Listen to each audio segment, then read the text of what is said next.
Everybody, let's clap it up for Spider-Man Brand New Day. Yes, clap it up, guys. Keep it coming, keep the applause coming. All right, everybody, stop. First of all, don't say anything. I already know. And if you do say it in the comment section, guess what? Fuck you. I'm like, what do you say fuck me for? I had the opportunity to go watch Spider-Man Brand New Day this past Sunday. Yes, I said this past Sunday because for some reason, it didn't matter which movie theater I chose. It didn't matter which time I chose. It could be 2 a.m. It could be 11 p.m. It could even be 10 o'clock in the morning. I could not get a ticket to this movie because every single theater was sold out. I didn't understand what was going on. They had timings for this movie at 2 a.m. and I still couldn't get a ticket. The only seats that were open are those seats that are all the way in the front of the screen. And you guys know how those seats are. When you sit in those seats, the picture, the movie, it looks like this. I don't want to look at that. Brother,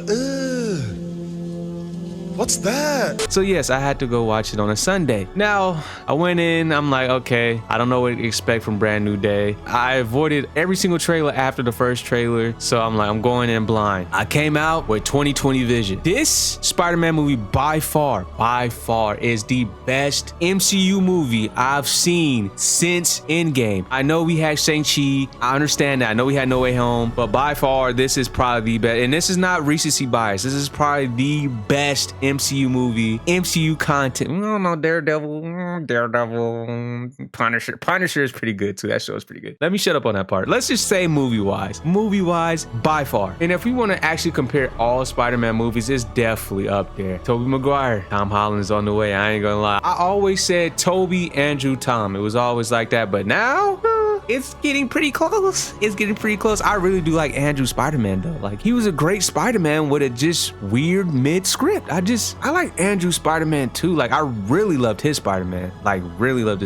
But his movies are not, like, I cannot really remember his movies like that. The only thing I can remember is Gwen Stacy, may she rest in peace. But anyways, like I said, by far the best MCU content or MCU movie I've absorbed since, let's just say, Shang-Chi. But let's talk about it. I don't want to talk about this too long, so let's get right into it. So I'm not going to talk about the narrative yet. I want to go ahead and talk about like the other stuff surrounding this movie. Like, for example, the soundtrack. I'm over here, just paying attention to the movie, and then Loser by Tame Impala starts playing. I'm like, hold on, I know this beat. I'm the only one over there. I'm just jamming. I'm literally just jamming, nodding my head back and forth. Everybody else just focused on the movie. I'm like, doesn't anybody know who this is? What song this is? Tame Impala Loser. The song was in Spider-Man Brand New Day. I listen to Tame Impala Loser every single day when I'm in the gym throwing my life away. Yes, I love Tame Impala that much. And then I'm pretty sure I heard a Bad Bunny song too. I only heard 2 tracks. After those 2 tracks and I started hearing the other parts of the soundtrack, okay, I was like, okay, this movie might just be solidified already. So if you haven't seen this movie, soundtrack, fire. Now, we're gonna get into the narrative. So if you have been keeping up with the MCU and you have seen the last Spider-Man movie, which was Spider-Man No Way Home, you would know that everybody that Peter Parker ever knew and loved had their memories of him wiped from their minds. So coming into this movie, nobody, not even the Avengers, know who Peter Parker is. Seeing this movie from that perspective, after watching Peter Parker develop his character, develop his friendships, his connections with the Avengers, his love interest in MJ, just seeing all that develop just for it to fall apart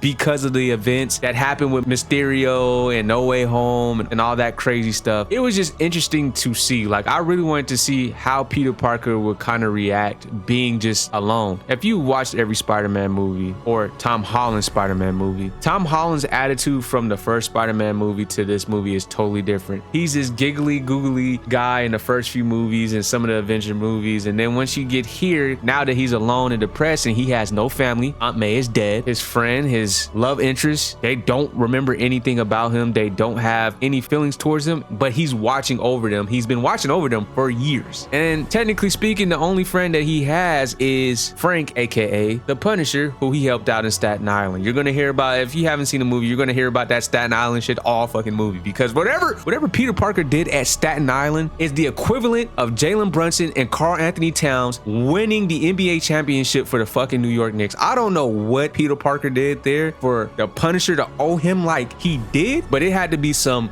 crazy, insane shit that he did over there. Other than Peter, being alone, which I know a lot of people do like the the edgy loner type of stories. I think the most interesting thing for me when it comes to this movie is Peter getting to know himself, because in this movie, I'm pretty sure you guys seen the trailer, Peter's body is changing. He has some of the powers of a spider, but he's literally becoming more of a human spider, if you know what I mean. Like, we're talking organic webs. We're talking his eyes turning completely black like a spider. You're seeing these things. You're seeing his attitude change. You're seeing when those powers kind of take over his body, he loses control, and he really doesn't, he has consciousness, but he doesn't really have as much consciousness as he should have when it comes to those powers taking over his body. Because it's like rage. It's rage taking over his body, and when the rage takes over, he does not care about anything that's around him. He's going like literally rage mode. I'm gonna call it rage mode for now. Rage mode. Peter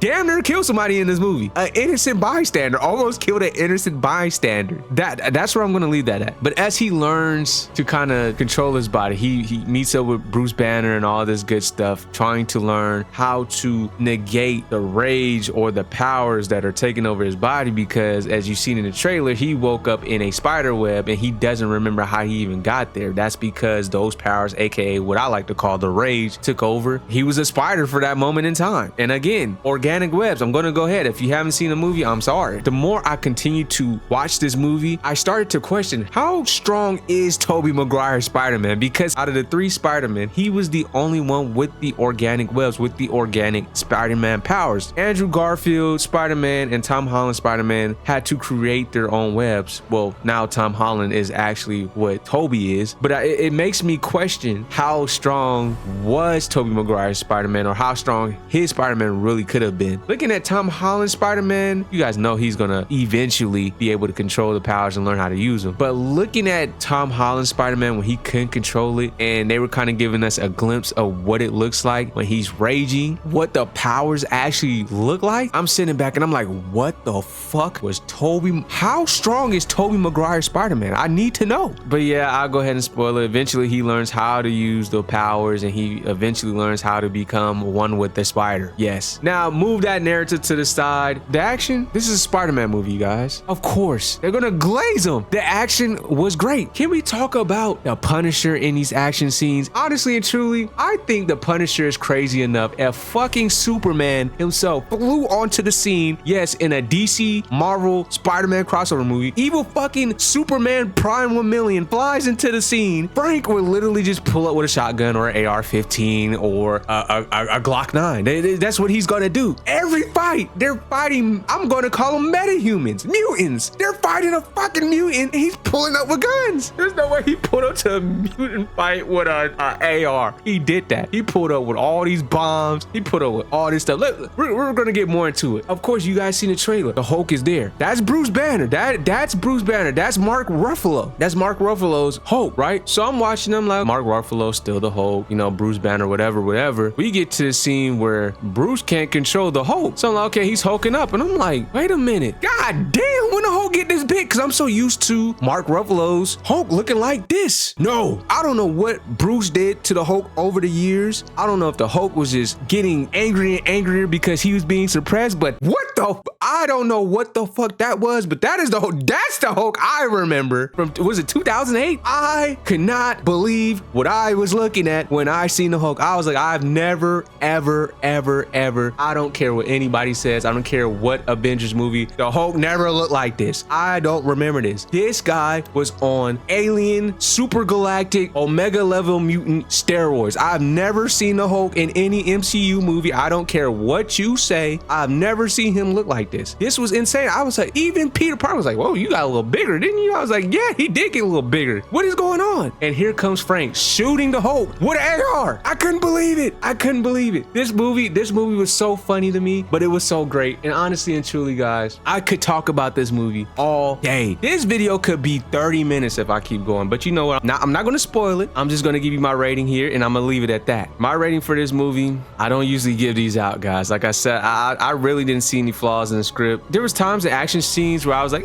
you know, but not everything is perfect. But fuck it, I gotta give Spider-Man Brand New Day a 10 out of 10. I'm sorry, I'm not. You guys might call me a glazer, meat eater, a glizzy gobbler, or a Frank Tarkenton, or a Frank eater. Call me what you want. I'm a DC fan saying this. This shit was a 10 out of 10. This is the best superhero movie that's came out this year by far, until Doomsday, aka Chirac. That Doomsday is gonna be the new Chirac. We gonna go ahead. Yeah, Bond, boom. Anyways, yes, this is a 10 out of 10. I love the script. I love the action. Love the characters. The script is really what interested me the most. Like, No Way Home was cool. I think that was more of a nostalgia run. But the script here, Peter learning himself, but also learning to be alone and learning to lose people that you really, really love and cherish. Knowing that they're still alive. Knowing, like, when you see them, knowing that they don't know who the fuck you are, but you know who they are. And you have all those memories from over the years, but they don't have any of those memories. They have no feelings for you. If you walked up to them right now, they'd be like, who are you? The script was my favorite thing about this movie. I gotta give it a 10 out of 10. I don't give these out a lot. The last 10 out of 10 I gave was Maul season 1. This right here, this is by far better than Maul, 100%. This was great. This is what greatness looks like, guys. I hope DC can do this. James Gunn is trying to do these niche characters. I understand what you're trying to do, but after seeing Spider-Man, we gotta throw the heavy hitters out there. James Gunn, you really gotta pull out the gun, please, like please, because this right here, yeah, better than Superman too. So, and again, DC fan here. I love DC, but this was great. So yes, that's my rating. You guys let me know what you think about Spider-Man Brand New Day in the comment section down below. And if you even say, where have you been? You're blocked. I'm kidding. I'm not gonna block you. I love you guys. But anyways, it's been a long time since I said this. It's your boy Asafunas. I'll see you on the next one.